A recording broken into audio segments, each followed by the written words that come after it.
Sword in the Stone is a sword and sorcery fantasy comedy about King Arthur, Merlin, the power of knowledge, and how ambition can galvanize us. We naturally start with Arthur as a lowly squire, until he's met by the great wizard Merlin. From then on, he undergoes rigorous training in all manners of life, so he may one day grow into a proper individual with a heart full of curiosity and passion. And most importantly, he'll have a good head on his shoulders. Arthur learns to think, what makes the world turn, how to fly metaphorically and literally, and even gets insight into the power of love. Sword in the Stone is a film about the powers of ambition, education, and critical thinking.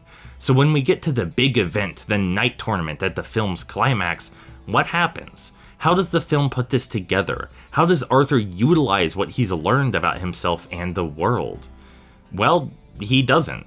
He's being an obedient little loser and doing everything his abusers say, and then he just happens to stumble upon the sword in the stone.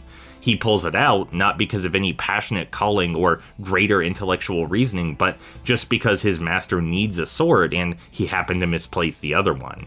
And so the new king is crowned from pure luck and senseless bumbling, which are exactly the things the entire film was dedicated to dismissing. I don't think I've ever seen a work of art fumble its own message so hard in the very final act of the story. The Arthur that pulled the sword out of the stone may as well have been the same Arthur we saw before Merlin's educational courses. The only difference is that the sword presumably somehow recognized his innate worthiness. The film talks up a storm about how everyone has the hope to better their circumstances, and we all have to make our own opportunities, but I guess that was just nonsense. I guess none of it really mattered.